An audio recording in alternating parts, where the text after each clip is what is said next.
Now I get a lot of this, what's the best exercise type of question. Now, I don't want to shame no one, so I'm going to generalize. I'm 15 years old, 5'9" and 160 pounds with a PB of 11.9 seconds in the 100, and I need to get faster for the summer sprint season to get on the team. I've started weightlifting, but what exercises do you think would be good for me? By the way, change your editing. It's so old school. Alright, then I'll just try a new style. Spit the first thing that comes into my head. Like just free-flowing. Alright? This question illustrates a complete and utter misunderstanding and misconception of what training actually is. Why are you going to talk to him so hard? It's like a 15-year-old kid. What's the matter with you? That's why I did like his 2005. Sanitizes the wickedness.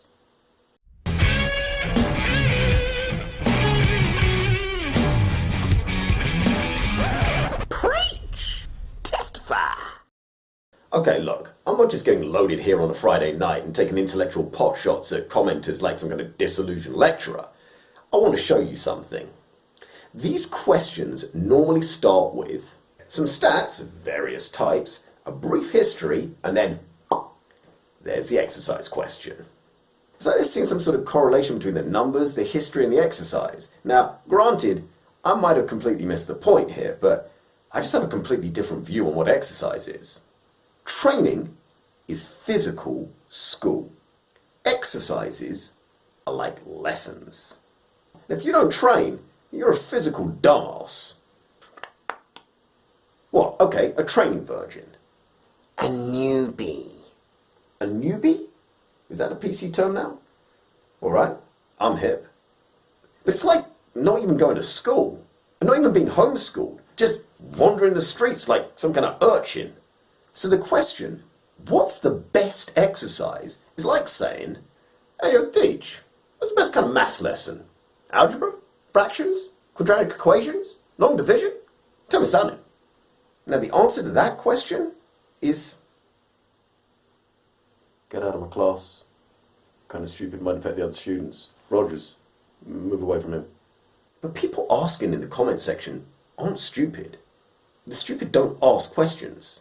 The stupid opine that they're right in light of evidence that shows they're probably not.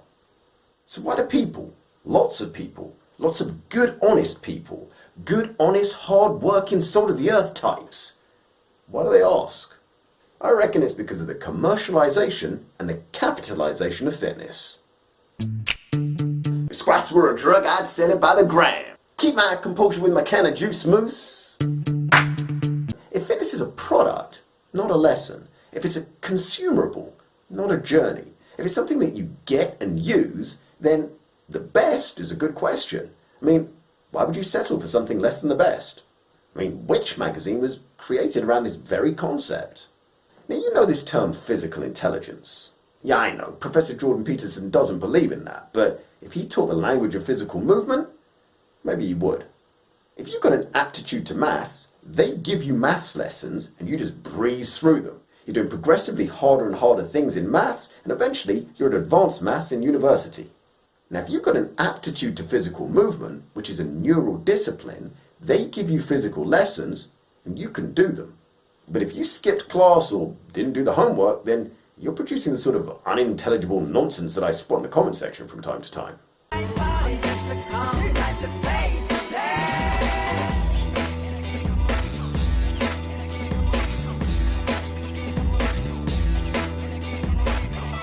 If you have an aptitude to endurance, strength, speed, mobility, proprioception, then your body's going to get these lessons quickly and you're going to advance. In the same way that you could be great at maths and suck at Latin, you could be great at endurance and suck at strength. But if you're great at maths but struggle at Latin, you still go to Latin class. You get it done. You get a passing grade and then you bin it. You learn that you're not a natural dead linguist, you're a mathematician.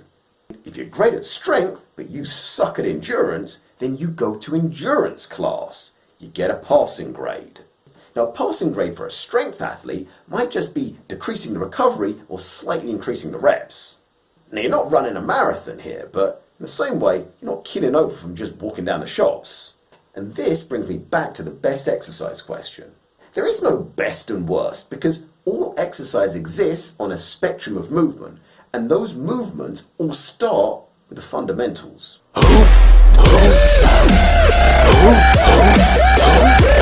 If you've learned your fundamentals, then the way you perform the exercise will be vastly different and will have a completely different effect than if you haven't learned them.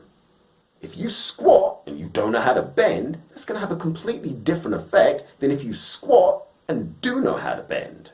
Lunges are great unless you don't know how to squat, and all of this is complete garbage if you don't know how to pull. If you're missing parts out of the basic alphabet of movements, then it's kind of like a physical illiteracy. Am I allowed to say that? Yeah, it's okay for now. May retrospectively ban it.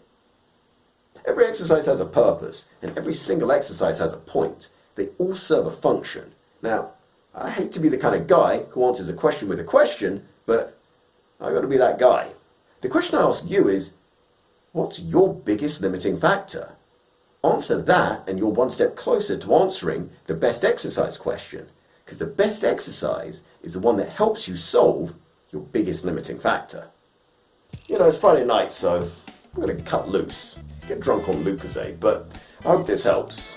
Although there's probably not anything new here. Be a sport and bust me a thumbs up, because let me tell you something. Bustin' makes me feel good. Leave your comments below, if you dare after this. If you like my slightly intoxicated with sugar vibe, please subscribe.